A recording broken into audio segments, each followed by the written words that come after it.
भारत माँ के भाल पर सजी स्वर्णिम बिंदी हूँ। भारत माँ के भाल पर सजी स्वर्णिम बिंदी हूँ। मैं भारत की बेटी, आपकी अपनी हिंदी हूँ। आप सभी को हिंदी दिवस की बहुत बहुत शुभकामनाएं। नमस्ते, मैं अमृता कुमारी। आप सबको मेरी हिंदी दिवस की हार्दिक शुभकामनाएं। जैसा कि हम जानते हैं, हिंदी भाषा हमारी राष्ट्रभाषा है और जो भाषा राष्ट्रभाषा बन जाती है वो अपनी गरिमा स्वयं दिखा देती है। 1949 से भारत सरकार ने हिंदी भाषा को सरकारी भाषा के रूप में स्वीकार किया और 1953 14 सितंबर से पूरे भारत में हम हिंदी दिवस मनाते आ रहे हैं। इस अवसर पर खासकर मैं नई पीढ़ियों से यह कहना चाहती हूँ कि आप अच्छी तरह हिंदी पढ़ें, समझें और अपनी भावनाओं को हिंदी में व्यक्त कर सकें। ऐसा कहते हुए मैं अपने वाक्यों को समेट रही हूँ। अब हम अपने बच्चों का कार्यक्रम देखकर खुश होंगे। धन्यवाद। उपस्थित श्रोताओं को मेरा अभिवादन।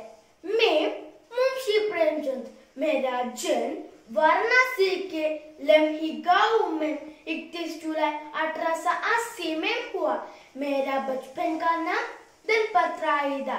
मैं हिंदी और उर्दू का लेखक हूँ।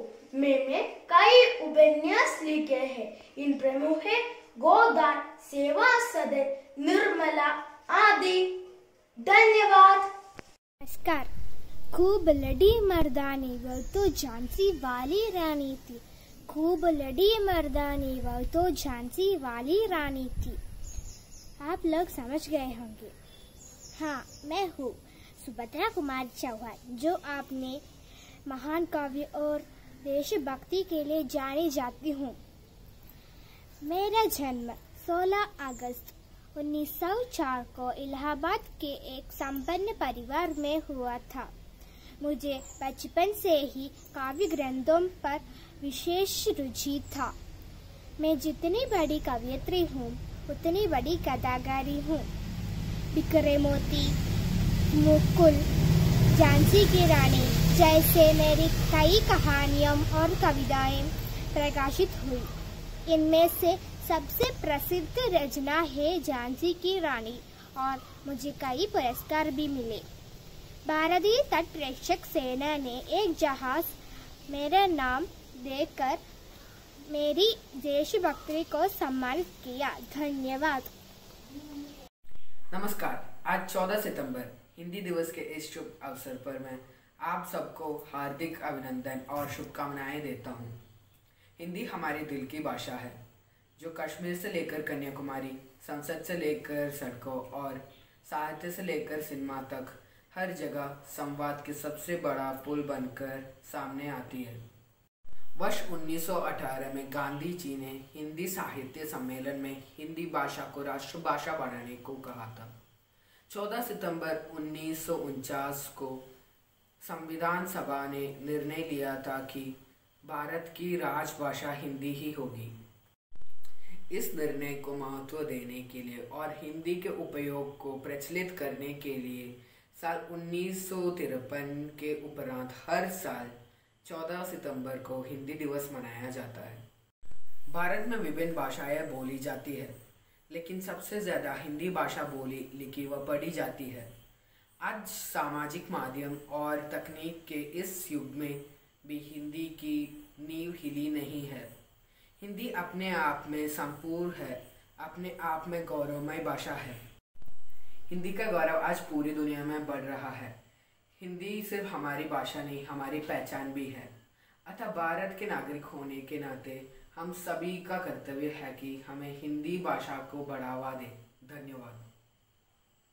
नमस्कार, मैं हूँ हिंदी की विख्यात लेखिका श्रीमती कृष्णा सोपती। मेरा जन्म 18 फरवरी 1925 को गुजरात में हुआ था। भारत के विभाजन के बाद मैं दिल्ली में आकर बस गई और तब से यहीं रहकर साहित्य सेवा कर रही थी। 1980 में मुझे जिंदगी नामा के लिए साहित्य अकादमी पुरस्कार मिला था। 1996 में मुझे साहित्य का फेलो बनाया गया, जो अकादमी के सर्वोच्च सम्मान है। 2017 में मुझे ज्ञानपीठ पुरस्कार से सम्मानित किया गया। मेरी कहानियाँ बादलों के घेरे नामक संग्रह में संकलित हैं। ए लटकी, डार के बिछड़ी, यारों के यार आदि मेरी प्रसिद्ध कृतियों में से हैं। 14 सितंबर को हम हिंदी दिवस मनाते हैं। आप सबको मैं हिंदी दिवस की शुभकामनाएं देती हूँ। धन्यवाद। उपस्थित श्रोताओं को मेरा अभिवादन। मैं महादेवी वर्मा उत्तर प्रदेश के फर्रुखाबाद में 24 मार्च 1902 को मेरा जन्म हुआ। यहीं से मेरा शिक्षा संपन्न हुई। मैंने अपने दुखों को गीतों में पिरोया। नीरजा, दीपशिखा जैसे मेरे कई पुस्तकें प्रकाशित हुई। भारत सरकार ने 1982 में यामा के लिए मुझे ज्ञानपीठ पुरस्कार सम्मान किया। धन्यवाद। मेरा नाम है जया जातवानी। मैं 1 मई 1959 शहडोल जिला मध्य प्रदेश पर जन्म हुआ। मैं हिंदी भाषा में कहानियाँ और कविताएं लिखती है। मैं कई कहानियाँ और कविताएं लिखी है। मेरा जनप्रिय कृतियाँ यह है: तत्वमसी, बर्फ के फूल, उससे पूछो। मुझे छत्तीसगढ़ हिंदी अकादमी अवार्ड भी मिला है। आप सबको मेरी तरफ से हिंदी दिवस के लिए हार्दिक शुभकामनाएं। धन्यवाद।